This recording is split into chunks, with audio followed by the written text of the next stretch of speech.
Muito bom dia, senhoras e senhores. Estamos começando mais uma abertura de mercado. Eu, Caio Toledo, analista da XP Investimento, e ao meu lado, grande Kim. Fala, Kim, bom dia. Bom dia, Caio. Bom dia a todos. Bom dia, mercado. Vamos lá para mais um dia de estudos aí, de preparação para o pregão. Isso lá, pessoal. Hoje é terça-feira, 1º de setembro de 2015. Mercado já pesado com as informações vindo lá da China. A China, mais uma vez, impactando nosso mercado. Essa madrugada saíram os dados, tanto China quanto Europa. PMI da China recuou, é o menor PMI em 6 anos. E China em mau humor, isso passa para a Europa, já passa para as Américas e deve impactar sim a nossa bolsa aqui no Brasil. Pessoal, fora isso, alguns dados também ruins da Europa, tá? PMI lá foi meio que... A Alemanha veio um PMI bom, porém Itália, Espanha frustrou um pouco as expectativas. Lá fora, o sol que surpreendeu foi a questão de desemprego. O índice de desemprego na Europa caiu, veio abaixo do esperado pelos analistas. Então, a Europa até que tem um fôlego, porém, mau humor chinês. Esse PMI negativo impacta a desaceleração. Estamos falando de desaceleração da China, isso impacta o mundo inteiro. Então, já começa a haver aquele questionamento: será que o Fed aumentará os juros em setembro? Pelo jeito, não. Pelo menos o FMI está colocando ali que a questão asiática deve impactar o mundo inteiro, então é muito provável que aí o Fed dê uma segurada no aumento de juros para dezembro ou provavelmente somente ano que vem. Então temos que ficar com isso no nosso radar. China mais uma vez impactando nossos mercados, aí naquele velho assunto, né, Kim? É soft landing ou hard landing? Tudo mostra que vai ser um hard landing, então tá todo mundo já esperando isso aqui dentro dos mercados. Bom, ontem saiu o mercado aqui brasileiro muito impactado pela questão política, mais uma vez, a questão do déficit primário para 2016, um déficit de 30 bilhões, isso mesmo, 30 bilhões. Nós estávamos falando de um superávit de 1,15 para 2015, agora já estamos falando de um déficit para 2016 e parece que a coisa não melhorou. Inflação, o governo brasileiro agora querendo colocar a inflação para a meta somente em 2017, não mais em 2016 como era previsto. Então, pessoal, hoje o dia provavelmente será um dia de muito mau humor aqui na Bolsa. Minério de ferro apresentando leve alta, subindo 0,63, porém, petróleo recuando aí na faixa de 2,27. Ontem o petróleo subiu 8%, então hoje nada mais justo que um leve recuo do petróleo, porém, o petróleo recuando aí 2,27. Vamos começar as análises aqui. Primeiro, Kim, vamos ver primeiro o Ibov, conversar com o pessoal, esse Ibov em cima de suporte aí, será que vai ou não? Exatamente. Vamos lá, vamos passar aqui para o gráfico aqui para vocês. Vamos para nossa sala. E aí, a gente está em cima de um ponto de suporte importantíssimo. Eu vou mostrar isso para vocês aqui através do gráfico semanal. Fica bem fácil a gente visualizar isso. Caio e demais colegas aí do Bom Dia Mercado. Esse nível de 44.000, 44.100 pontos, ele foi tocado já algumas vezes, né, ao longo do ano de 2013, e nós já estamos aí tocando também nesse nível de novo agora aqui, 2015, e com algum tipo de dificuldade para ficar abaixo, até porque a gente já rompeu isso aqui na semana passada, mas não consegue ficar abaixo dessa linha, dessa faixa de preço que é de muito suporte. Então, pode ser que segure aqui realmente, né? A gente está aqui no processo ainda de queda no tempo menor, que vai ser o gráfico diário. E aí o que precisa fazer é um pivô de alta em cima desse suporte para mostrar realmente que essa região é importante. E após esse pivô ser confirmado, quem sabe a gente ganharia mais força e começaria a pensar alguma coisa na compra. Por enquanto o viés no curtíssimo prazo, ou seja, no D0, D1 aqui é para baixo, é bater na média móvel e voltar a cair, como a gente consegue observar facilmente aqui através do gráfico diário. É esse o sinal que a gente já deixou no pregão anterior, máxima e mínima menor no candle, ou seja, um sinal de venda. E a confirmação deve vir pelo gráfico intraday. Então, quando a gente cai para o gráfico de 60 minutos, se o último fundo dos 60 minutos for rompido, isso significa que a gente tem intraday em topos e fundos descendentes para favorecer o gráfico diário se manter também em tendência de baixa. Ou seja, no curtíssimo prazo, para uma situação mais imediata, esse ponto que eu vou traçar uma linha horizontal aqui, senhoras e senhores, é um ponto importante no intraday, 45.569. Eu estou falando pelo Ibov à vista aqui, né? Então, esse número passa a ser um número importante. Abaixo disso, o 60 está vendido, o diário está vendido e pode vir buscar de novo a faixa dos 44.100, que é a faixa mais importante no meu ponto de vista. Caio? Então, pessoal, Ibov, a gente pode ver que o Ibov ainda não está naquela tem ali um fundo no semanal, isso é algo que a gente pensa, bom, fundo no semanal é praticamente fundo 2008, o BOV dolarizado, estamos muito perto de 2008, mas eu acho que não é ainda hora para muito otimismo, né? Acho que seria necessário aí ter mais um fundo um pouco ascendente para a gente pensar, bom, mudou a tendência. Por enquanto, eu acho que tem que ter muita cautela nesse mercado. Nós temos a questão de Petro aqui. Petro caiu, comprou? Até foi uma pergunta aqui da Silva José, que você até olha Petro, deixa eu comentar. Pessoal, Petro, a situação ainda é muito complicada. Nós estamos falando de uma empresa endividada, com dólar subindo não é bom para a empresa. Petróleo caindo, ok, o petróleo subiu esses 3 últimos pregões, mas o petróleo continua em queda e a Petrobras é uma empresa produtora e exploradora de petróleo. Então, petróleo em baixa, com o dólar subindo, a dívida subindo, então isso é algo que impacta muito a Petrobras. Mas fala, bom, vamos pensar em reajuste de gasolina. Se a gente pensar, cada 0,1 de reajuste na bomba impacta 0,37 no índice de inflação. Então, é muito improvável que a Petrobras mexa nas bombas, porque isso vai impactar a inflação. E como nós sabemos, a inflação está quase ali no 10%, e se subir mais, nós temos que, mais uma vez, o BC intervir nos juros, aí subindo de 14,25, a gente não sabe para quanto, se 14,5 ou 14,75, porque não até um 15. Então, pelo jeito, o Petrobras não irá reajustar a gasolina. A Dilma, no começo do ano, fez um compromisso com os caminhoneiros de não aumento do diesel, então também tem essa questão. Então, a questão da Petrobras é ainda muito delicada. Ah, mas caiu muito? Pode cair mais? Sim, pode cair mais. Então, Kim, dá uma olhada para nós no gráfico de Petro, por favor. Vamos lá, vamos para o gráfico aqui então. Bom, a Petrobras tem uma semelhança com a situação do Ibovespa. O Ibovespa rompeu, mas não se manteve abaixo daqueles 44.100 pontos, certo? E a Petrobras a gente tem uma situação muito parecida, olha só.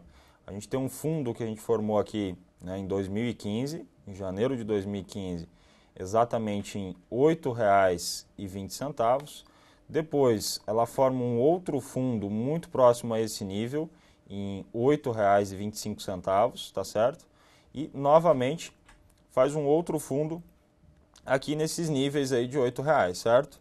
Então são 3 toques aqui consecutivos e agora a gente vê que a Petrobras rompeu esse ponto, mas não se manteve abaixo. Então já tem uma galera pensando assim, bom, Petro está barato, Petro respeitou o suporte, vai subir, etc, etc. Mas num primeiro momento, a priori aqui, é exatamente a seguinte: repicar, ou seja, corrigir na média móvel e depois assumir a sua tendência primária, que tem, por sua vez, esse obstáculo nesses níveis de R$ 8,00. Então, o que se espera no D0, no D1 aqui também? Que ela consiga achar algum tipo de resistência nesse patamar de médias, como achou do lado esquerdo, eu estou mostrando isso para vocês, tá certo? E aí a análise técnica permite a gente encontrar esses padrões, que nada mais é olhar para o passado, entender um padrão que funcionou e provavelmente ele vai se repetir no futuro.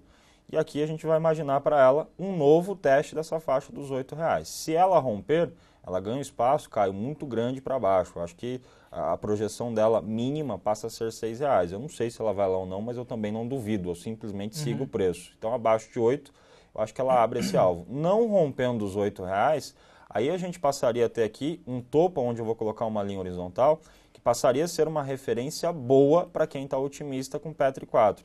Aí sim, quem sabe se ela voltasse e rompesse esse topo, a nossa cabeça viraria para compra, mas ainda assim com uma ressalva com relação aos fundamentos. Então, do ponto de vista gráfico, na minha opinião, é uma correção momentânea que daqui a pouco pode voltar a sinalizar a venda no padrão de médias, com um obstáculo importante, um suporte forte na casa dos 8, 8,10 por ali.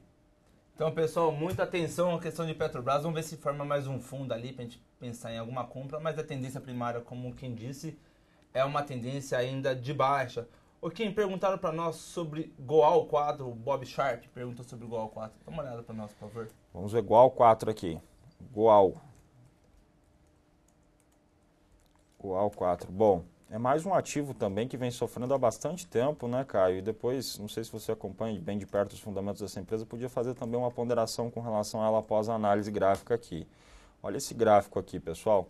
Ela já não cai de hoje, né? Ela cai há muito tempo. Inclusive, se eu subir no gráfico semanal, olha só há quanto tempo esse ativo está caindo, certo? É o famoso submarino, né? Exatamente. Então, o que acontece? Muitos já estão pensando, R$ 2,91 está barato, mas quem usa esse conceito com certeza pensou assim, a 4, a 5, a 6, a 7, a 8, provavelmente deve ter pensado em outros momentos e acabou comprando e sendo estopado ou está aí posicionado num papel que vem caindo e se depreciando cada vez mais. Então assim, olhando para o gráfico venda, corrigindo a média móvel é venda. Comprar isso aqui é realmente contar um pouco com a sorte, porque a análise gráfica não tem nenhuma estrutura técnica sólida aqui suficiente para a gente tentar uma compra. Nem um ponto pivô, nem um candle bonito de fundo, pelo menos nesse momento. Então realmente é tudo para baixo aqui, Caio. E aí eu penso da seguinte forma, gerenciar risco em ativos que têm um valor unitário tão baixo precisa ser muito cuidadoso, porque o nosso poder de barganha aqui passa a ficar muito maior, uma vez que a gente tem, por exemplo, R$50 mil para operar, entrar numa operação. Se você entrar numa ação que custa R$20, o seu poder de compra é de uma forma, o seu poder de venda é de uma forma. Aqui, no caso, isso se torna exponencial e as pessoas, às vezes, não se atentam ao risco que estão assumindo. Especialmente vender ações de valor unitário tão baixo, o ganho passa a ficar limitado. Qual que é o alvo máximo que você pode ter? R$2,91, que seria ela, desculpa, R$2,90, que seria ela cair até 1 centavo, né? Então... Engraçado que essa média sua roxa aí, toda vez que bate, ela bate e volta. Qual que é essa média aí? Só para mostrar para o pessoal. Essa é uma média exponencial de 17 períodos e a laranja é uma média exponencial de 72 períodos. Isso significa, Caio, que ela está muito forte nessa direção primária que ela tem, que é de baixa. Ou seja, ela só consegue respirar até o ciclo mais rápido, que é a média rápida, e já volta a cair. O dia que mudar esse padrão, quem sabe tem um repique mais forte. E antes de ter um pivô, uma mudança aí no quadro fundamentalista da empresa, eu não vejo compra nela. O problema de Goal 4 aí é a questão também chinesa. Volta para nós aqui, Sala, por favor. Questão, pessoal, em Goal 4 é a questão chinesa, né? Então, todas as empresas do setor de siderurgia vão ser impactadas, estão sendo impactadas. Se a gente for lá, um ciclo do minério de ferro com crescimento chinês veio até 2011, onde essas empresas começaram a ganhar muito valor, e depois disso elas vêm despencando. A gente pode ver já trabalhando na casa dos R$3. E tem espaço para queda? Tem. Infelizmente, tem espaço para queda. O Hoffer aqui pediu que sobre Cielo, dá uma olhada para nós em Ciel 3, empresa que eu gosto muito por fundamentos. Ciel 3. Por favor. Bom, ela também sofreu bastante nas últimas 2 semanas, né? Ela saiu aqui de um patamar importante para ela, onde ela estava fazendo um novo topo. Por que eu falo que é importante? Porque essa referência agora, no futuro, vai precisar ser rompida para ela ganhar mais espaço para cima. Então, R$45,30 foi um topo que ela formou no dia 21/7. E aí começou a dar essa correção mais forte, que acabou perdendo as médias móveis, ou seja, perdendo a primeira referência de suporte, e também acabou rompendo o fundo anterior que ela tinha, que era um fundo confirmado, né? Então vou marcar esse ponto aqui para vocês. Olha só, galera, esse nível de preço era um nível importante de suporte para a Ciel. Sendo assim, eu entendo que o diário saiu de um novo topo e passou para um novo fundo, numa onda 1, está faltando a onda 2 ou a onda B, para fazer um ABC nesse gráfico diário. E esse movimento aqui, para a gente deixar mais claro para vocês, no gráfico diário, né, acabou afetando a sua tendência, mas no gráfico semanal, Caio, ela está num ponto que eu ainda entendo ser muito interessante. Então isso aqui é uma faca de 2 gumes, do mesmo jeito que os 60 minutos e o diário está querendo cair porque perdeu os pontos de suporte, o gráfico semanal chegou aonde tem que chegar. E como você bem mencionou, uma empresa que a grande maioria dos operadores, analistas e investidores gostam. Essa também é uma empresa que eu particularmente gosto muito. Foi a questão que esse ponto é uma retração de Fibonacci desse perna de alta, acho que se não me engano de 50%. Muito bem observado aí, Caio. Exatamente em cima da retração de 50%. Ou seja, tem as médias, tem as retrações. É um gráfico que no semanal está bastante simétrico. E eu entendo que se ela conseguir descansar por aqui alguns dias e montar um pivô de alta no gráfico diário, para mim, Ciel 3 está num patamar legal para tentar montar compra. É claro que um momento de mercado para falar em compra... Exatamente, complicado. É um momento complicado, mas a estrutura técnica que ela tem é essa. Boa. Bom, o Mukif pergunta para a gente sobre a HGTX3, uma empresa aí que tem sofrendo muito, o setor inteiro de varejo, ela sofre ainda muito porque o ticket médio é muito alto, então a gente até prefere aqui dentro Americanas aí, até Renner do que HGTX. Mas dá uma olhada para nossa HGTX3, por gentileza. Pergunta do Mukifo. Valeu, Mukifo. Bom dia, bons negócios. Vamos lá, na tela HGTX3. Olha só, esse aqui é o gráfico semanal, tá, pessoal? Que possui aqui um canal de baixa, tá? Então a gente pode traçar ele com uma certa facilidade. Alguns acabam desconsiderando a parte real do candle, outros consideram. Alguns consideram a sombra, outros não. Eu considero inclusive a sombra, então vou traçar dessa forma aqui e vou mostrar para vocês que ela trabalha dentro de um canal que dá para a gente aqui, com toda a solidez, uma condição de baixa, certo? Topos e fundos descendentes. Quando eu vou para o gráfico diário, ela também mantém essa premissa, né, de topos e fundos descendentes. Então, qualquer movimento para cima, na teoria, a gente vai interpretar, por enquanto, como uma oportunidade de venda até ela parar de fazer novos fundos, ou seja, falhar no teste de fundo. Olhando pelo diário, ela tem uma correção um pouco maior do que ela teve das últimas vezes. Então, isso já traz para a gente uma expectativa de que essa pode ter sido a onda 1. E quando ela voltar para fazer o teste de fundo, eu estaria pensando na queda, mas naquela situação como se a gente estivesse no trânsito e a luz amarela do semáforo já ligou, ou seja, muito mais atento, porque de repente a qualquer momento pode ficar vermelha a luz aqui para o vendedor. E aí, se isso acontecer, a gente teria um novo pivô se formando e a nossa cabeça viraria aí para a compra. Por enquanto, é um repique da tendência de baixa e nesses níveis aqui, assim que ela formar um sinal de venda nos 60 minutos, acho que ela volta para testar fundo, caiu. Então, muita atenção aí, HGTX. Bom, deixa eu ir aqui no... Muita gente perguntando sobre BIF3. Pessoal, eu acompanho muito de perto o setor de frigorífico. Tem subido muito, tem dado um fôlego por questões como o Brasil abriu as exportações para a Arábia Saudita e também o dólar, né? Empresas exportadoras como Minerva, que é a BIF3, são sempre favorecidas essas questões, tanto cambiais como a questão de liberação de exportações. Então, dentre os três, eu prefiro, falando de Marfrig, JBS e Minerva, eu prefiro Minerva. 70% da cadeia de produção dele é para exportação e 30% é mercado interno. Então, como as exportações estão simplesmente bombando, vamos usar essa expressão, então gosto muito de BIF3 e gostaria que você desse uma olhada para nós. BIF3 foi uma pergunta da Belomiro, quem mais perguntou aqui? Teve mais gente que perguntou, então fica aí. BIF3 para nós, quem? Caio e demais colegas aí do Bom Dia Mercado, dos gráficos que a gente analisou até aqui, se tratando de gráfico diário, olha a observação que eu estou colocando aí, essa é a mais bonita, está até mais bonita do que o gráfico diário da Cial, porque a Cial perdeu o suporte. E aí eu penso assim, cara, imagina que num momento como esse de mercado, a BIF3 está aqui, ó, brigando com um ponto de resistência gráfico, tentando romper e sinalizar a compra, né? Ou seja, isso significa que ela está muito forte realmente, né? É claro que daqui a pouco pode ser que ela seja influenciada pela situação de mercado e comece a cair, mas realmente eu gosto muito desse ativo para pensar numa compra já acima desses níveis aqui que ela está muito perto, olha só, na faixa aqui dos R$ 11,90 eu já entendo que ela sinaliza uma compra, o stop é um pouco caro, ele é lá abaixo dos 10,20 que é o último fundo que ela deixou formado e acima desse nível eu entendo que ela tem um potencial para replicar esse pivô que ela formou aqui, pessoal. Então, a nossa dificuldade no primeiro momento é gerenciar o risco aqui. Alvo inicial, R$ 14,03, depois 15,17 e quem sabe um alvo terciário lá em 16,63. Aí, primeiro ativo que a gente viu com cara de compra, sempre é bom ver quando algo está subindo, eu sempre sou a favor do otimismo. Então, pessoal, fica aí para vocês, questão de BIF3. Bom, vamos aproveitar que já vimos BIF3, o Márcio perguntou sobre JBS, vamos olhar o mesmo setor, depois a gente olha aqui, tem Pecar, Bradesco, tem vários aqui. Então vamos lá, primeiro o Márcio aqui, perguntando sobre JBS. A gente já vê duas ações do mesmo setor. Bom, JBSS ao contrário de BIF3, né, Minerva. O que a gente tem aqui? A gente tem um canal de baixa, uma situação descendente que mantém a priori aí na ponta vendedora em todo o repique que ela deixa nas médias, na parte superior desse canal, ou ainda quando rompe um fundo. Então, para mim, é topos e fundos descendentes. Ela tem uma faixa de suporte aqui imediata que ela está brigando, na minha opinião, que é os R$ 14,00.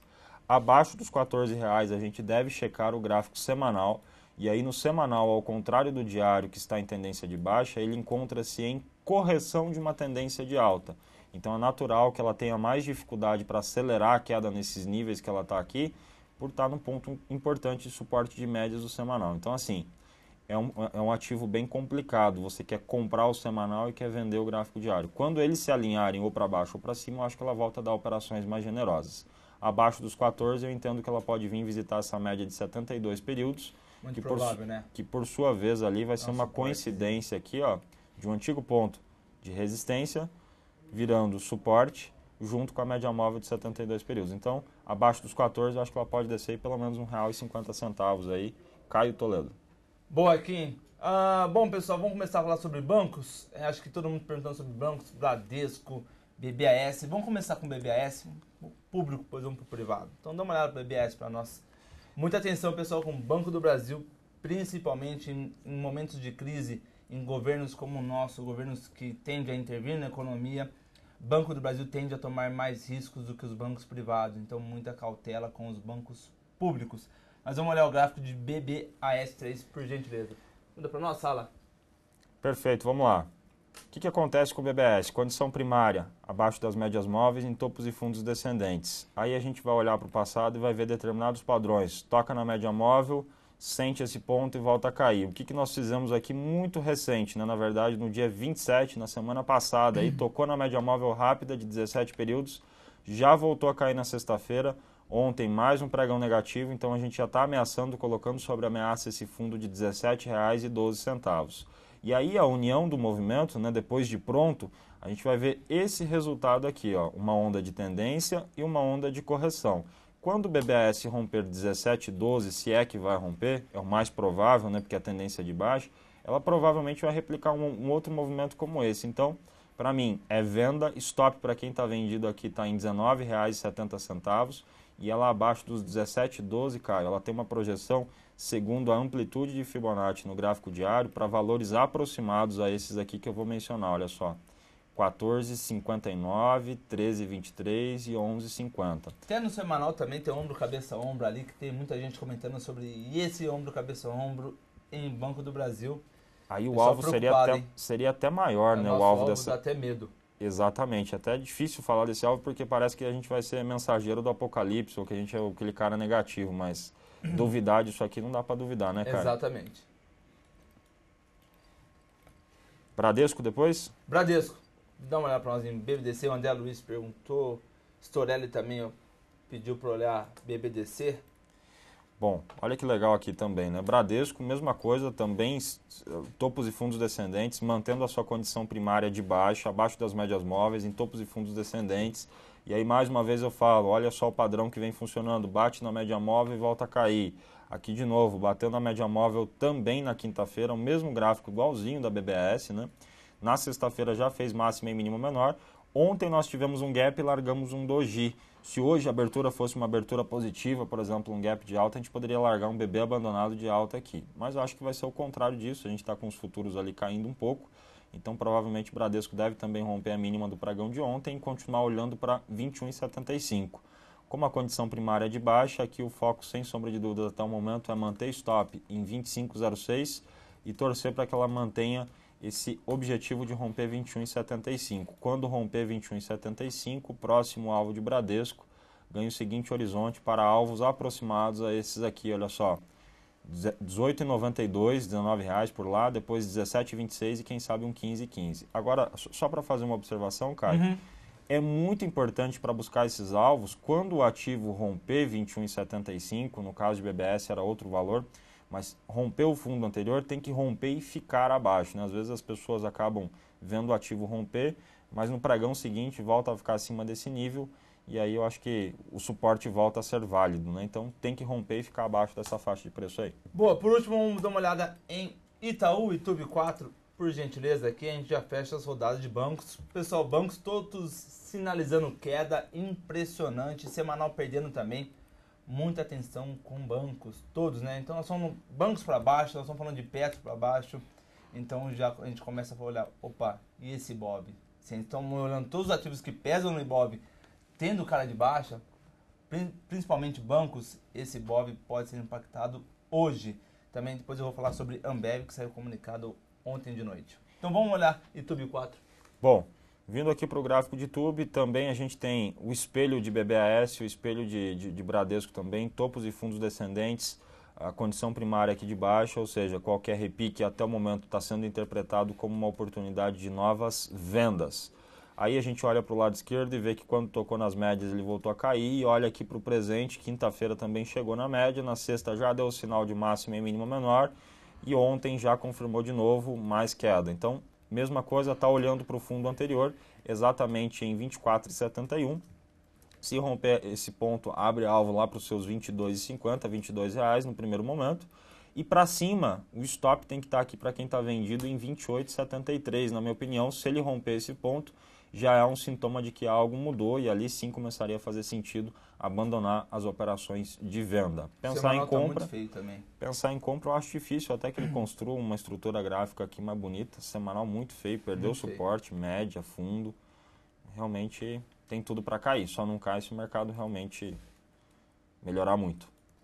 Bom, pessoal, perguntaram sobre taxa Selic, deve ser mantida, nós estamos com a reunião do Copom ocorrendo, deve se manter em 14,25, se a gente olhar ali o foco de segunda-feira, a inflação está muito alta, mas parece que parou de subir, então isso seria a primeira sinalização. A segunda sinalização foi que o próprio Banco Central já falou, o último aumento para 14,25 foi o último e vai se manter isso durante um tempo, justamente para ver como o mercado vai reagir a isso. Não adianta ficar toda hora injetando, aumentando os juros, porque isso vai virar uma bola de neve. Fora isso, aumento de juros, pessoal, acaba, querendo ou não, impactando sobre a produção industrial, porque nós estamos falando que as empresas precisam fazer investimentos que sejam mais rentáveis que a própria taxa de juros.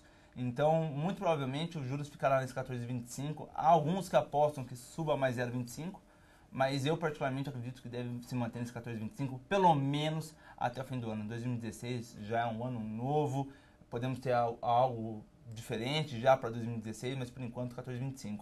A questão de Ambev, qual o recado que eu queria dar é que, pessoal, aumento de impostos para bebidas, então isso pode impactar a Ambev hoje, então muita atenção para a Ambev.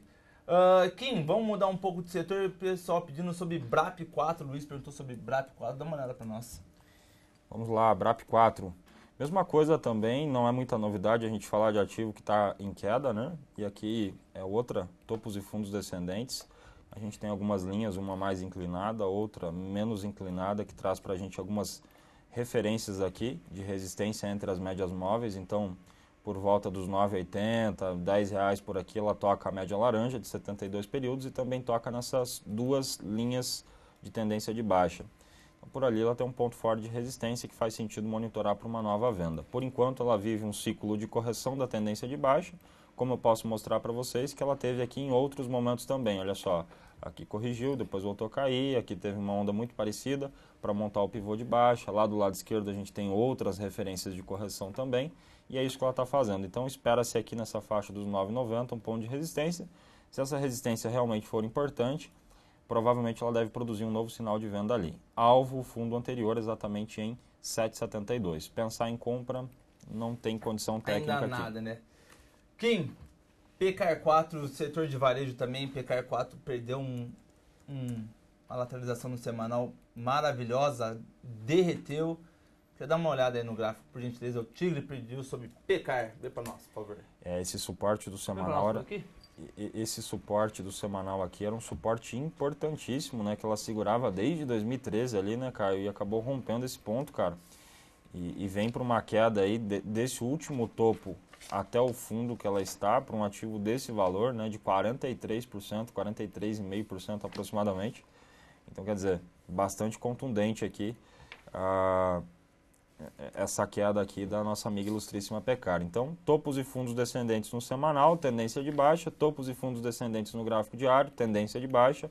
Comprar seria contar um pouco com a sorte na loteria, né, ou pensando muito mais aí com uma outra estratégia que eu não utilizo. E qualquer repique aqui até as médias, como eu estou ilustrando na minha tela, seria novas oportunidades para cercar uma venda. O suporte que ela tem mais próximo agora é o fundo recente formado em 57,67. Vamos ver se ela rompe isso antes de ter uma correção ou se corrige aqui um pouquinho mais para dar um gerenciamento de risco melhor perto da média móvel laranja. Boa. Ver aqui também pediram sobre para nós LREN 3. Dá uma olhada para nós. Pessoal, falaram aqui que imposto sobre bebidas quentes. Eu vou dar uma olhada que eu vi que é imposto sobre bebidas e noticiando sobre cautela para Ambev. Então deixa eu só bater aqui, confirmar se é bebidas quentes ou se estão todas as bebidas, tá bom? Então alguém que comentou bebidas quentes. Eu falei, bom, deixa eu dar uma olhada, deixa eu dar uma pesquisada aqui, que eu vi só que era bebidas e atenção para Ambev. Então vou até dar uma olhada para não passar informação errada para vocês. Mas enquanto isso, olha para nós, por favor, LREN 3. Bom, LREN 3 também sofreu um pouco aqui nos últimos dias, nas últimas 2, 3 semanas aqui, montou um pivô de baixa no gráfico diário e passou para a tendência de baixa. Agora isso aqui eu queria colocar o gráfico semanal para mostrar para vocês que é um ativo que também é uma faca de dois gumes, né? Na verdade o diário você quer vender porque lá tem topo e fundo descendente, mas o semanal está chegando aqui num ponto de suporte. Aqui é só uma correção da tendência de alta. Então, o que nós devemos esperar dela aqui, na minha opinião, é que ela encontre esse suporte do gráfico semanal. E aí sim, quem está querendo comprar ela, quando ela deixar o pivô de alta no diário, pode surgir uma compra bastante interessante nesses níveis. Então, assim, no curtíssimo prazo é venda pelo gráfico diário, e já numa operação um pouco mais longa, o semanal já está chegando num ponto onde a gente precisa deixá-la em quarentena para cercar a compra nesses níveis. Qualquer rompimento de fundo para ela traz um alvo no primeiro momento limitado, tá certo? Que é os R$90, os R$90,11. Somente abaixo desses 90 é que eu acho que ela pode acelerar ainda mais, mesmo sem ter configuração no gráfico semanal, porque ela perderia um ponto importante de curto prazo aqui de suporte, abrindo, quem sabe, alvo lá para os 85 e depois disso para os 79,47. O menor ponto aqui para deixar um stop para quem está vendido, na minha opinião, é 102,95. Acima desse nível, quem tem um perfil mais agressivo já estaria de novo pensando em compra, apostando no semanal. Boa. O Edi fala que faz 3 programas que estou pedindo, por favor, VEG3. Então vamos dar uma olhada pro Edi em VEG3. VEG3, olha só. VEG3 também, eu vou começar falando do gráfico semanal. Dá uma olhada nesse semanal aqui, pessoal, que coisa mais linda do mundo, aonde ele está, né? Vai segurar? Eu sinceramente não sei. Mas assim, olhando para o lado esquerdo, a gente consegue observar padrões que funcionaram, certo? Então, o que se espera aqui do lado direito? O que vai vir daqui para frente, né? Depende muito do comportamento imediato e futuro de preço. O comportamento imediato chegou num ponto de suporte, largou na semana anterior um candle muito semelhante a um martelo e nessa semana atual está tentando confirmar esse martelo. Se esse martelo no semanal for confirmado com uma formação de pivô de um tempo menor, ou seja, 60 minutos, gráfico diário, fica muito bonito cercar uma compra aqui no curto prazo através do gráfico semanal para ela. Qual que é o nosso desafio? Quando nós vamos para o gráfico diário, nós encontramos topos e fundos descendentes, preço abaixo das médias móveis. Então é outra que eu vou usar essa expressão. Isso aqui é uma faca de 2 gumes. De repente você vende o gráfico diário porque ele está abaixo da média, está caindo, e aí você vai fazer o seu gerenciamento de risco, de repente ela dá um pulo aqui para cima, você fica sem entender por quê. Ou de repente você compra o gráfico semanal, mas o diário está em queda, puxa um pouco mais para baixo, você fica sem entender por quê. Então esse é o nosso desafio. Acho eu que ela precisaria gastar um pouco mais de tempo aqui, Caio, para fazer um pivô maior, mais bem estruturado, com uma informação de volume de dinheiro e uma informação de tempo também nesse pivô mais decisiva. E aí quando ela rompesse a cabecinha do pivô, a gente teria uma nova entrada. Por enquanto, eu acho que é um ativo para a gente gerenciar, colocar no radar como uma oportunidade de compra pelo gráfico semanal. Como que estão os fundamentos dela? Você acompanha ou não? Quem eu falar, ser bem sincero, eu não vejo muito de perto o VEG3, eu não acompanho, então não vou nem arriscar falar alguma coisa, porque eu vou acabar falando besteira. Vamos começar a olhar alguns setores bons, vamos olhar Fibria e SUSB, porque a gente só olha setor que só em queda, vamos olhar alguns setores que estão subindo, então dá uma olhada para nós em SUSB e Fibria. Põe no gráfico, por gentileza. Essa da Fibria aqui, essa aqui eu acabei pegando e soltei um pouco cedo. É um swing antigo que eu fiz nela, cara. Ela pelo gráfico semanal rompeu um ponto importante e eu imaginava para ela uma alta até boa. Ela bateu o alvo, né? Como eu não entrei com muitos papéis, acabei encerrando toda a operação e ela já dobrou até o valor aí da minha saída já. Então, muito bonita a Fibria 3, é uma compra antiga que eu fiz no rompimento dessa linha aqui, cara. Bom, voltando aqui para o gráfico, né? Topos e fundos ascendentes no semanal, muito, mas muito bonita, né? Num momento como esse, vivendo um cenário assim, tão inclinado esse gráfico, bem forte. Aí a gente vai para o gráfico diário, muito, mas muito bonita também. Esteve descansando aqui por um período até grande, né? Deixando aí o pessoal com algum tipo de dúvida com relação a ela, mas logo depois disso rompeu para cima essa lateralização, assumiu tendência. Ontem rompeu o último topo dela novamente em R$ 50,72. E aí eu entendo que ela acima desse nível, olha o detalhe da frase, acima, não é hoje voltar a ficar abaixo. Se ela voltar a ficar abaixo, ela fecha a porta de novo, teoricamente. Acima desse nível, alvo principal 55,87, alvo secundário 58,96, terciário 62,89. E aí, acima disso, vai para lua, como diz nosso mestre Bo Williams. Boa, pessoal, eu queria comentar sobre imposto bebidas. Eu tinha visto que era bebidas, mas é bebidas quentes. Então peço desculpas, não deve impactar a Ambev. Eu colhi no noticiário muita atenção com a Ambev, imposto sobre bebidas, mas provavelmente era uma notícia que tinha algum erro, que eu vi impostos em bebidas e atenção para a Ambev. Mas é imposto sobre bebidas quentes vinhos destilados, eu acabei de confirmar aqui. Então, pessoal, só impacto na vodka, no whisky, cerveja por enquanto, tranquilo, sem aumento de impostos, então não deve impactar um Ambev. Então, desculpe por essa minha falha, eu tinha visto esse highlight, mas provavelmente foi um highlight errôneo. Bom, continuando aqui, vamos começar a dar uma olhada, pessoal perguntando sobre BVMF3 do Clayton, o que esperar para hoje? BVMF3. Bom, esse é um ativo que tem uma distorcida no gráfico aqui, né? Especialmente na segunda-feira, o dia 24/8, foi um dia bem volátil para o mercado. No caso da BVMF, ela esteve rompendo o fundo, e aí quando a gente fala, olha só como isso aqui é importante, né, Caio? Romper e ficar abaixo. Aqui ela rompeu um suporte, a pergunta é, ela ficou abaixo desse suporte? Ela não ficou. Então essa linha horizontal, ela continua sendo válida até hoje, né? Esse nível aqui de suporte. Qual que é esse nível? Qual é o número desse suporte? 9,86. Enquanto ela estiver acima de 9,86, eu entendo que ela passa por um cenário de consolidação, e aí eu vou tentar explicar para vocês por quê. Cada vez que ela sobe, ela vai deixar daí um topo igual ou mais baixo, ou seja, isso não compõe a premissa de uma tendência de alta. E cada vez que ela cai, até o momento nós podemos entender que ela respeitou essa linha horizontal, certo? Repetindo que é a faixa dos 9,86. Então pode ficar brincando com a gente entre esses níveis. Ontem ela teve um pregão de máximas e mínimas menores no gráfico diário, mas um candle que acabou tendo um fechamento, né? Muito parecido aqui com um doji, um candle de indecisão. Então é um ativo que está bem enrolado, ele nem tem um horizonte gráfico tão bonito e nem tem uma formação de ponto pivô ou de candle bem forte aqui. Então eu espero que ela continue caindo na teoria, mas com algum tipo de timidez até romper esse suporte aqui. Boa, Kim, dá uma olhada em SUSB 5, você acabou não olhando, o pessoal pediu aqui SUSB 5. Vamos olhar elétricas aqui, também educacionais, pessoal perguntando aqui, elétricas Gol 4, já vamos olhar todos esses papéis aqui. Deixa só quem vê SUSB. Vimos fibras, vamos ver também fibra e SUSB. SUSB 5, vamos lá, meu gráfico resolveu ficar um pouquinho lento aqui.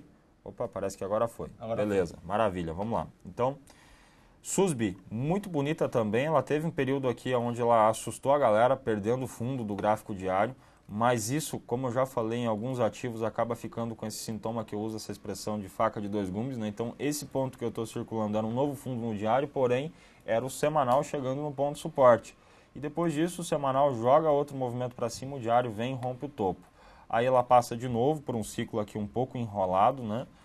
Desacelerando o movimento de alta, tendo dificuldade aqui em determinados níveis.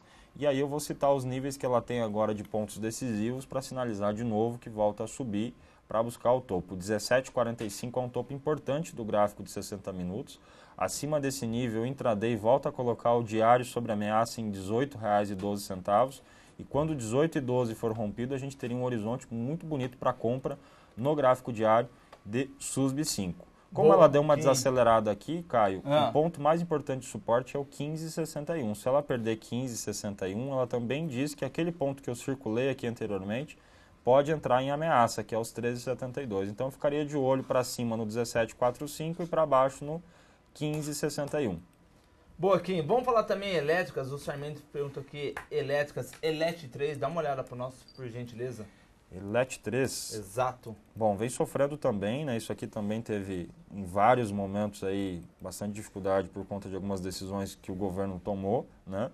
E graficamente falando, nós estamos em cima de um ponto importantíssimo de suporte. Eu vou até tomar a liberdade de subir para o gráfico semanal aqui e a gente está muito perto dessa faixa de preço. Olha só, quais são esses níveis e essa faixa de preço aí? Vamos lá, R$ 4,19.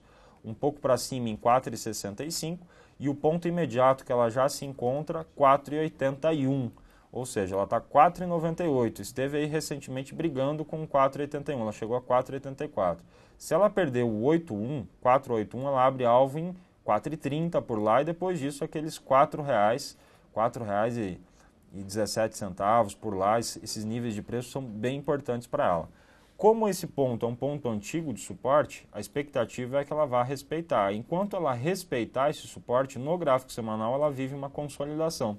Então é muito provável que, ao longo do tempo, se ela respeitar essas linhas em vermelho e negrito, que ela consiga voltar para as médias ou, quem sabe, até a parte superior da consolidação. É um gráfico feio, na minha opinião, que chama mais para venda, porém, como é um suporte importantíssimo, ela tem que dormir abaixo de 4,80, depois abaixo de 4,30 e depois abaixo de 4,17 para criar um horizonte mais forte para baixo.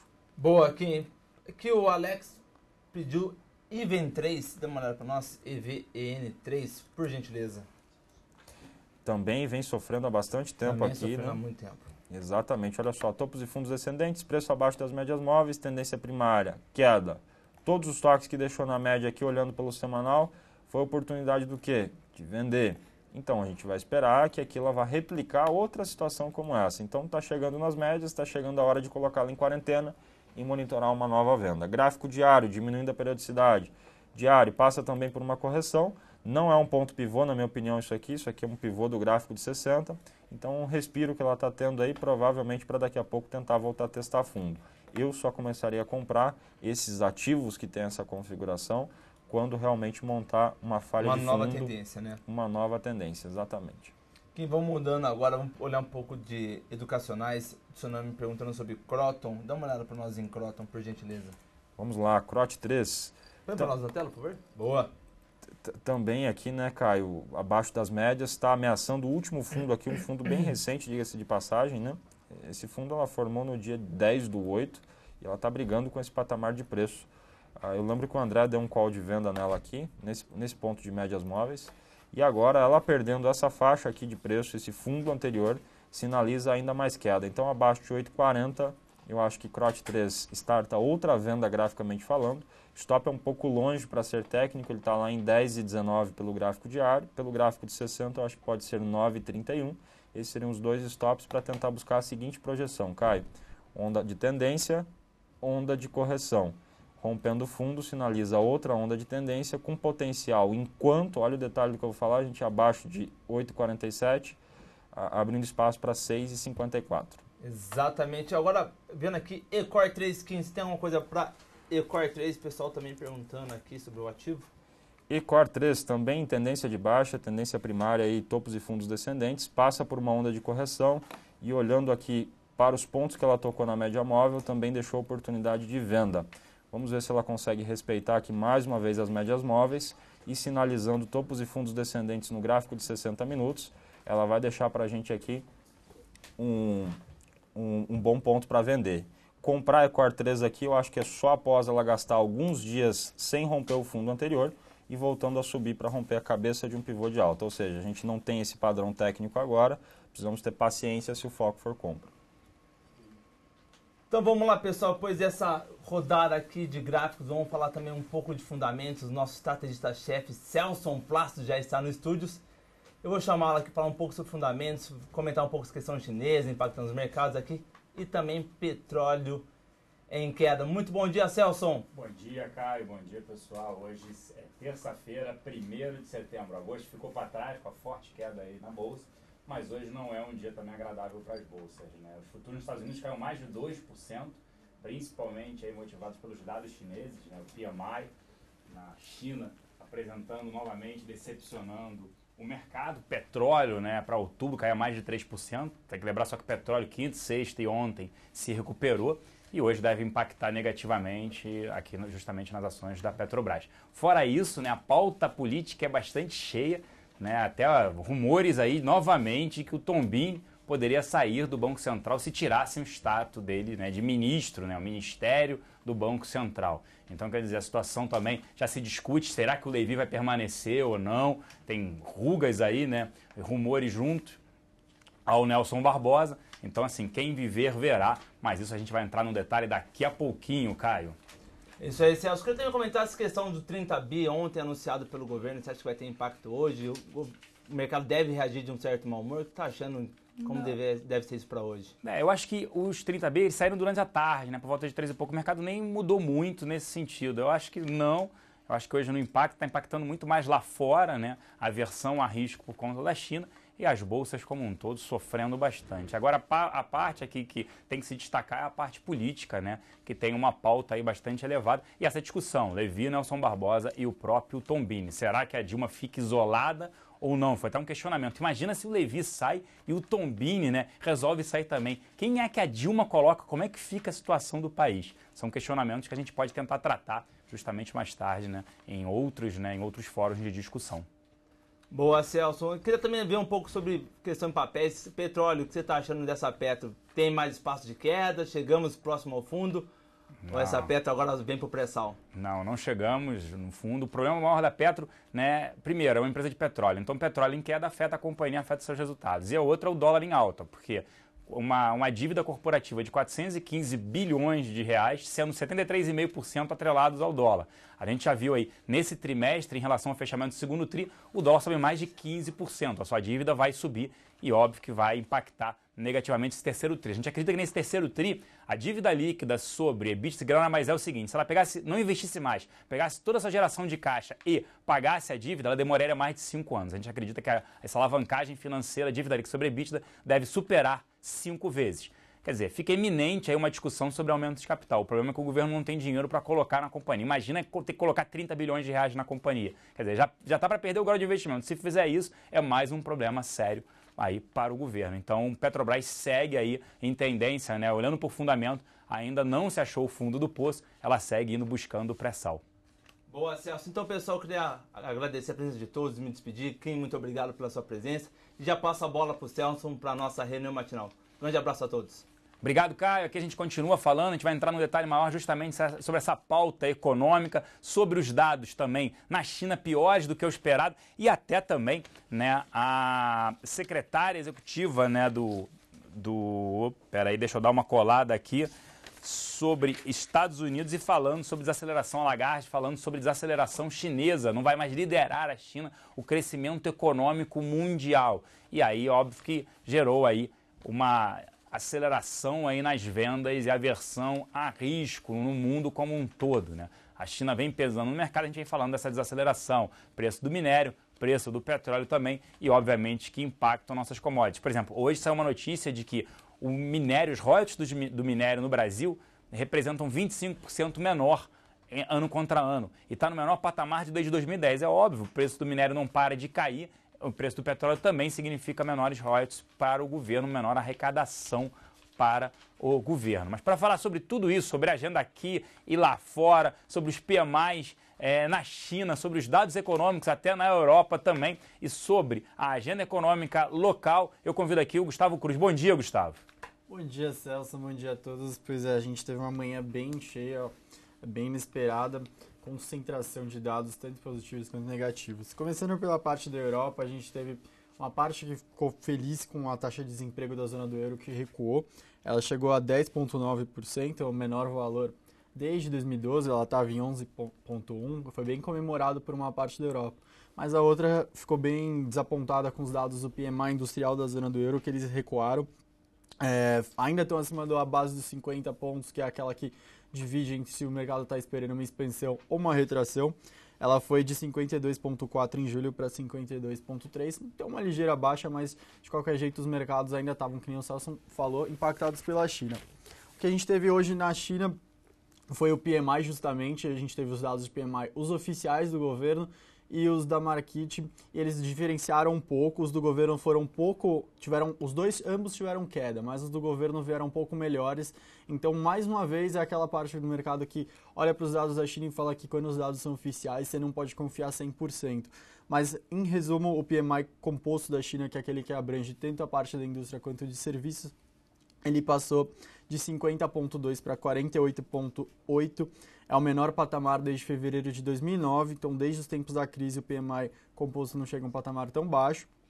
E como eu disse, teve essa diferenciação entre o oficial do governo e o não oficial. O oficial do governo um pouco mais otimista. Ainda a gente teve a Christine Lagarde, ela é a diretora do FMI. Ela comentou que a volatilidade está excessiva e ela estava colocando em risco essa liderança da Ásia no crescimento mundial, que cada vez mais os países emergentes estão impactando os desenvolvidos, algo que não ocorria com tanta força no passado, e isso deve afetar ainda mais o crescimento mundial nos próximos anos, então ela criticou bastante essa volatilidade. Em parte ela impactou bastante os mercados, mas em parte também os dados do PMI chineses. A gente ainda teve mais 2 dados ruins. A gente teve dados de exportações da Coreia do Sul, que é uma das principais, que exporta muito para a China, recuando muito forte, um recuo de mais de 10% no ano contra ano.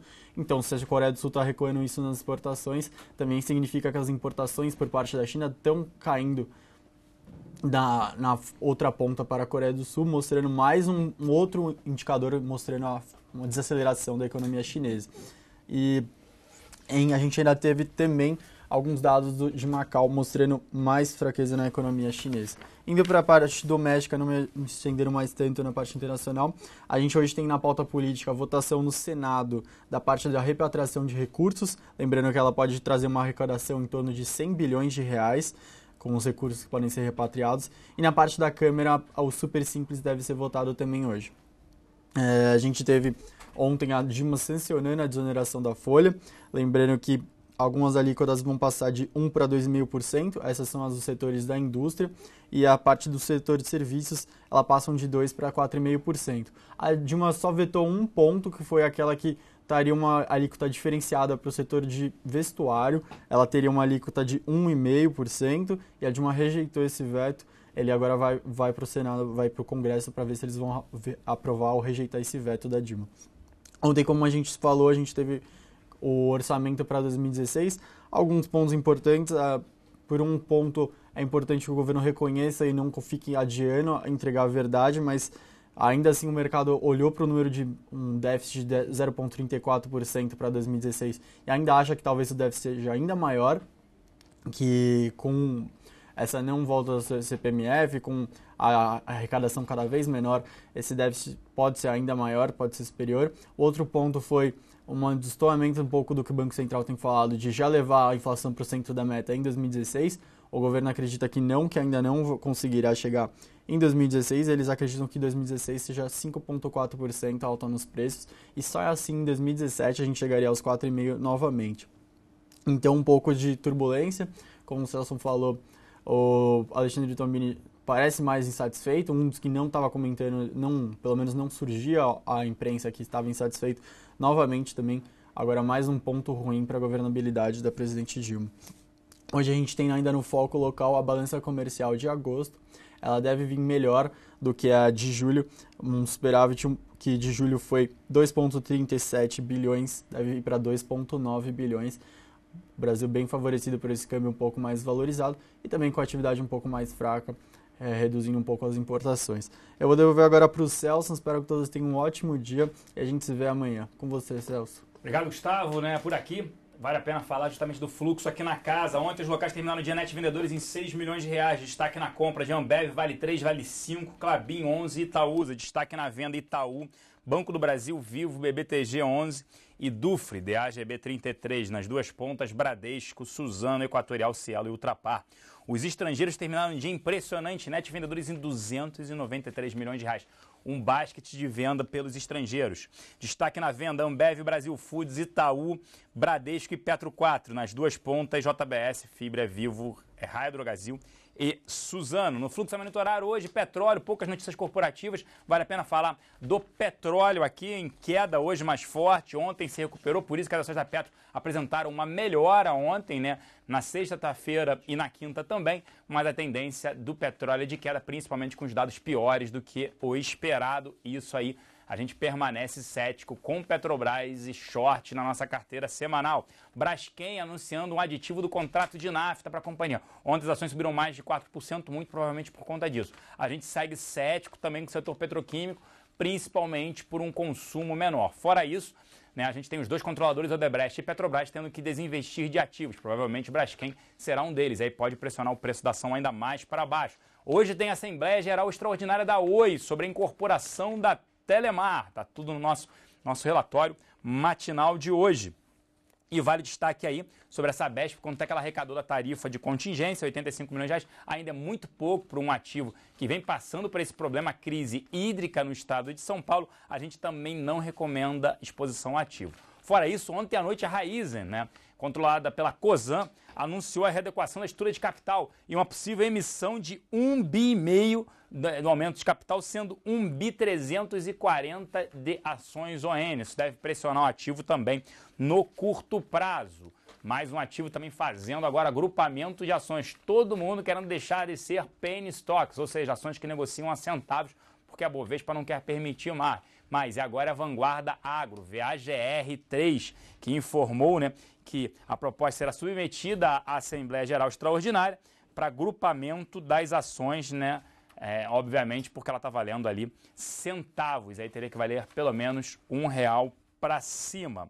Fora isso, né, a gente teve Comgás aprovando a emissão de debêntures, Indusval teve o rating aí reduzido para B2 pela Moody's, com perspectiva negativa, e ABC Brasil renovou o programa de recompra de até 10% de suas ações PNs para mais um ano. A nossa mesa de aluguel, destaque permanece Petro 3, além dela, BBTG 11, CSN, Usim 5, HGTX, CCR, BRPR, Gerdau, GGBR 4 e Copel 6. Muito demandada Petro 3, taxas acima de 6%. Não é normal Petro ter uma taxa de aluguel tão alta. A demanda permanece bastante elevada aí para o ativo. E BBTG também ainda bastante demandado. Vocês podem ver ações ligadas a commodities, né, petróleo, Petrobras e também CSN, Uzi Minas também faz parte da nossa carteira short, juntamente com Petro 4 e GGBR também, outra siderúrgica. Ou seja, o setor siderúrgico todo está sendo bastante demandado para short.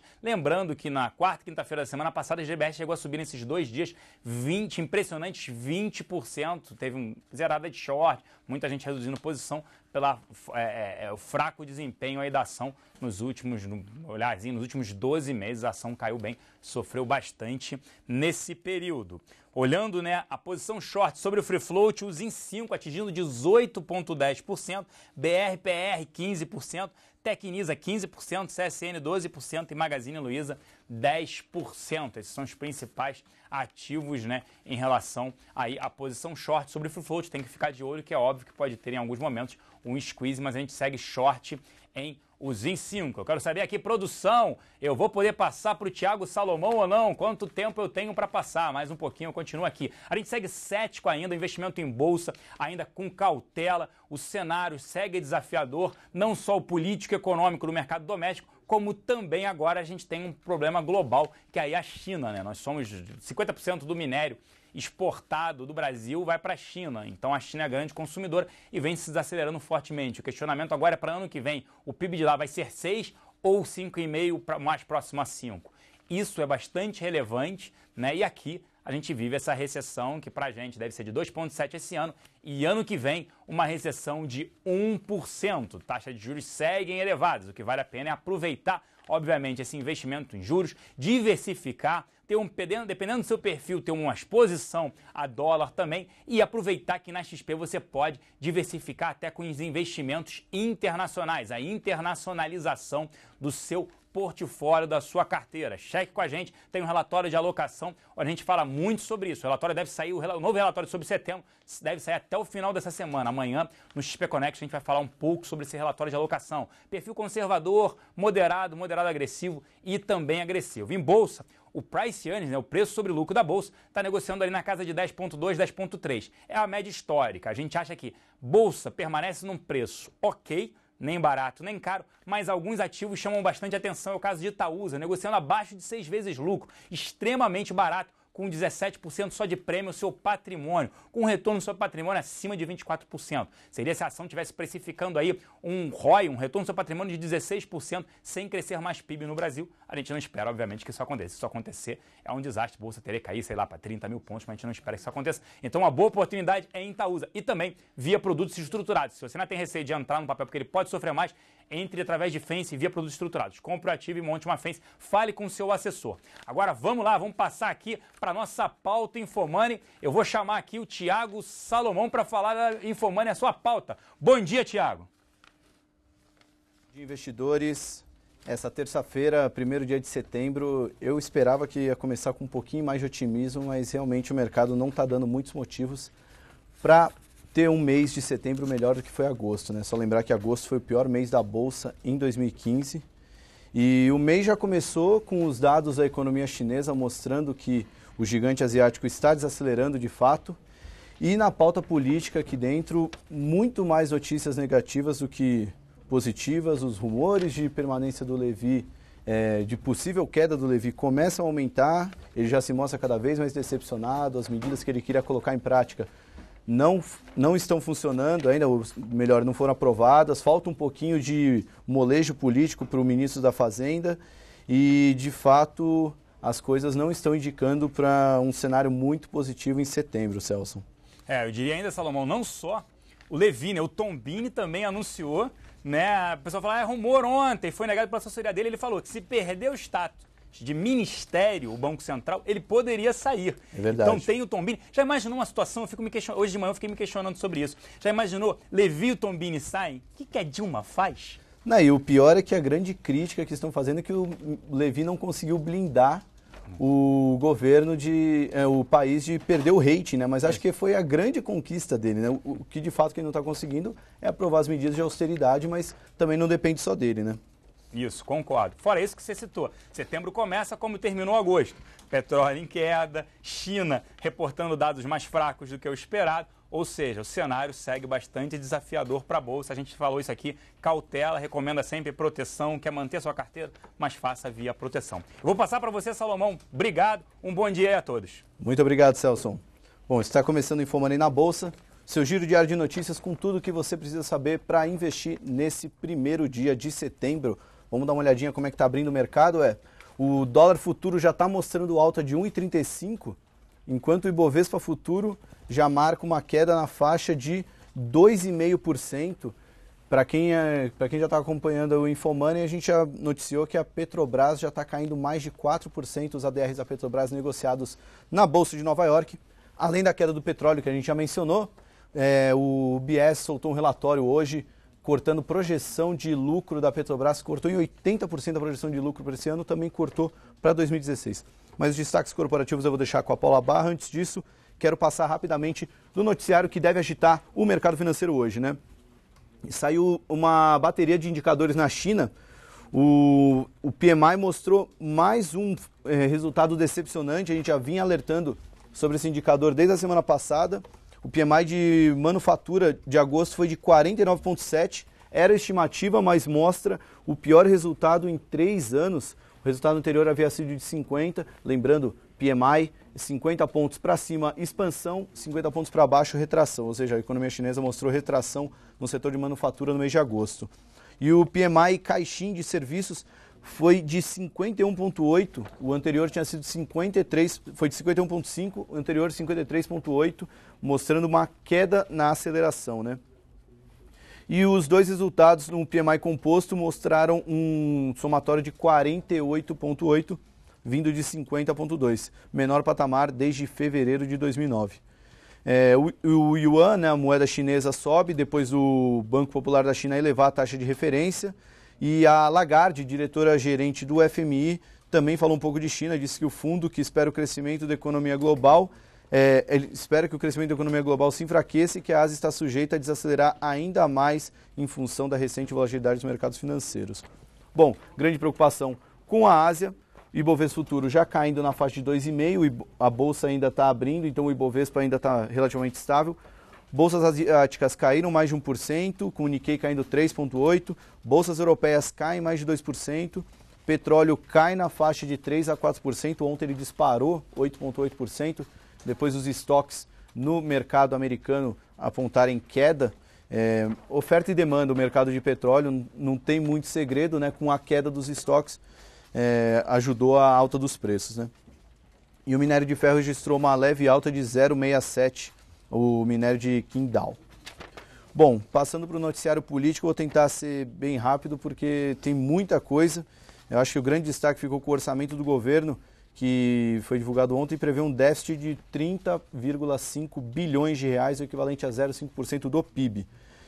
E o grande destaque foi a maneira como foi divulgado isso, né? O ministro do Planejamento, Nelson Barbosa, foi quem deu as cartas e demonstrou mais uma vez como o ministro da Fazenda, Joaquim Levy, está isolado hoje no governo, né? O Barbosa defendeu um ajuste mais gradual, indo com a estratégia de longo prazo, com reformas estruturantes, sem nada muito traumático no curto prazo. E isso, obviamente, gera um desconforto no Levy, o déficit que está sendo esperado, né? E quando os jornalistas perguntaram sobre a permanência de Levy, ele não respondeu. E até a especulação é tão grande que até destacaram nos jornais as fotos do Nelson Barbosa sempre sorrindo e o Joaquim Levy com uma cara mais séria, né? Bem mostrando o termômetro dos dois dentro do governo, né? E segundo informações do Estadão, o Levy apresentou a proposta de orçamento ao lado do Barbosa porque a Dilma que o obrigou, ele não queria estar no momento lá junto com o ministro do Planejamento. Tanto é que a agenda do Levy, ele estaria num evento em São Paulo ontem à tarde. E até para alguns políticos começa as frases de que a Dilma continua sendo ministro da Fazenda. Bom, sobre a decepção com o Levy, a grande crítica de muita gente do governo é que esperavam que o Levy pudesse blindar o governo das avaliações ruins das agências de risco e emplacar medidas de maior austeridade com habilidade, né? De fato, o Levy tem o lado técnico apurado, falta um pouco de vontade política para que as medidas entrem em vigor, né? Isso até a avaliação própria equipe do Planalto, né? A equipe do Levy falou que falta apetite do Planalto para fazer os cortes, já que o Levy classificou os interlocutores o corte como inercial. O ministro já é criticado até internamente no Ministério pela defesa do ajuste fiscal e, inclusive, tem unido PT, PMDB, banqueiros e empresários. Alguns representantes desses grupos já pedem a cabeça do ministro, segundo informações do Ilimar Franco no Globo. E um destaque bem importante da agenda, né? Hoje às 3 horas essa Agenda Brasil vai ter uma comissão especial no Senado para discutir as propostas de incentivo à economia. Dentre as propostas estão a reforma no ICMS, no PIS/COFINS e a repatriação de ativos financeiros no exterior. É bem o que o Levy já havia destacado no domingo, no sábado, no evento lá em Campos do Jordão, que a gente fez a cobertura aqui do Infomoney. E ainda sobre tudo isso, né, vale destacar a entrevista que o Valor fez com o Luiz Fernando Figueiredo, ex-diretor do Banco Central. Ele falou que o orçamento apresentado mostra que o governo desistiu do ajuste e o Brasil corre o risco de virar uma Grécia, né? Já uma análise bem mais pessimista por parte do Figueiredo. Bom, fechando o destaque político, né, às 3 horas também, além da comissão especial no Senado, a Dilma vai se reunir com o Eduardo Cunha. Vai ser o primeiro encontro dos dois desde o racha anunciado de Eduardo Cunha com o governo, né? Com o Levy isolado, o PMDB vai ter um papel muito importante na aprovação das medidas fiscais. Obviamente, precisa ter um pouco mais de consenso político para que as medidas que não são nada populares sejam aprovadas e o Brasil possa, enfim, ajustar a casa. Bom, esse é o noticiário político. Vou passar a bola para a Paula Barra, que vai falar o que vai ter de destaque na Bolsa hoje. Bom dia. Bom, o mercado já iniciou com os papéis de Petrobras, Vale, bancos caindo bem forte. Ontem as ações da Vale e Petrobras subiram, Petro principalmente por conta do petróleo, como a gente comentou. E hoje, com a correção do preço da commodity, o papel acaba sofrendo na Bolsa também, além do dia que já se mostra bem negativo aqui no mercado interno. Sobre a Petrobras, teve o relatório do BS, né, que cortou a estimativa de lucro da estatal em 80% para 2015 e 29% para 2016. Apesar do corte, o banco segue com recomendação neutra para a companhia. Só um destaque, Paulinha. Nesse momento, nenhuma ação do Ibovespa sobe. Está em leilão Fibra e Ambev, talvez podem abrir em alta, mas com exceção das duas, todas as ações do Ibovespa nesse momento operam em queda. A menor queda é Suzano, com queda de 0,46%, e a maior queda nesse momento é TIM, com queda de 5,5%. Petrobras e Vale caindo na faixa de 3,5%, 4,5%. Aproveitando que você comentou de Ambev, saíram dados de agosto de bebidas da Cicobi. O volume de cerveja subiu 3,5% na comparação anual e refrigerantes caiu 3,6%. Lembrando que esse foi o primeiro mês pós-Copa na comparação, que ajudou também nessa análise comparativa anual, né? O BTG comentou ainda que é muito cedo para afirmar uma reversão na tendência do volume de bebidas, mas seguiu com uma recomendação neutra para o papel, vendo ainda que as ações estão bastante esticadas na Bolsa. Sobre recomendação também, teve o BS levando os papéis da AES Tietê para compra pelos dividendos atraentes. Entre os destaques corporativos também, a CVC informou que concluiu a aquisição do grupo RA por 208 milhões de reais, além de anunciar também a conclusão da compra de 100% do capital da B2W Viagens e Turismos, que opera com a marca Submarino Viagens. Entre os destaques também tivemos outra small cap anunciando o grupamento de ações, foi a Vanguarda Agro, grupamento de 30 para uma ação. A proposta vai ser levada para votação em 18 de setembro. Só lembrando que esses grupamentos, né, são uma medida que as empresas estão adotando para se adequar àquela regra da Bovespa, que ela quer acabar com as penny stocks. Então, ações que estão valendo abaixo de R$1 começam a ter os dias contados, vão ter sanções financeiras e podem até ser suspensas. Nesse momento, o Vanguarda Agro opera a 62 centavos, então esse grupamento vai jogar ela, obviamente, para bem distante de R$1. Mais algum destaque corporativo, Paulinha? Bom, por aqui, por enquanto, ainda não. Eu queria destacar a PDG também, que anunciou minutos antes da abertura do pregão que vai suspender o pagamento de amortização das debêntures. PDG é um papel que já vem sofrendo na Bolsa há bastante tempo e também vai fazer um grupamento, né? Bom, nesse momento, poucas ações em alta aqui no mercado. A gente vê algumas ações fora do Ibovespa com um movimento bem forte, mas DI volta a subir, o dólar futuro marcando alta de 1,2, já rompendo a faixa dos 3,70. No lado negativo, a gente vê as ações das blue chips, como a gente já mencionou, a TIM caindo também muito forte, agora entrou em leilão. Bom, de noticiário é esse, acho que vale a pena ficar de olho 3 horas da tarde, que vai ter não só o encontro da Dilma com o Cunha, também a comissão no Senado sobre a Agenda Brasil. Lembrando a todos, semana de reunião do Copom, amanhã sai decisão do Copom, expectativa de manutenção da taxa até o momento. E semana que vem tem feriado no dia 7 de setembro, na segunda-feira, então na sexta-feira a gente já pode ver uma volatilidade um pouco maior de investidor que não quer passar 3 dias consecutivos posicionados. Bom, me despeço aqui, tenham bons trades e até amanhã com mais um Infomoney na Bolsa. Até lá!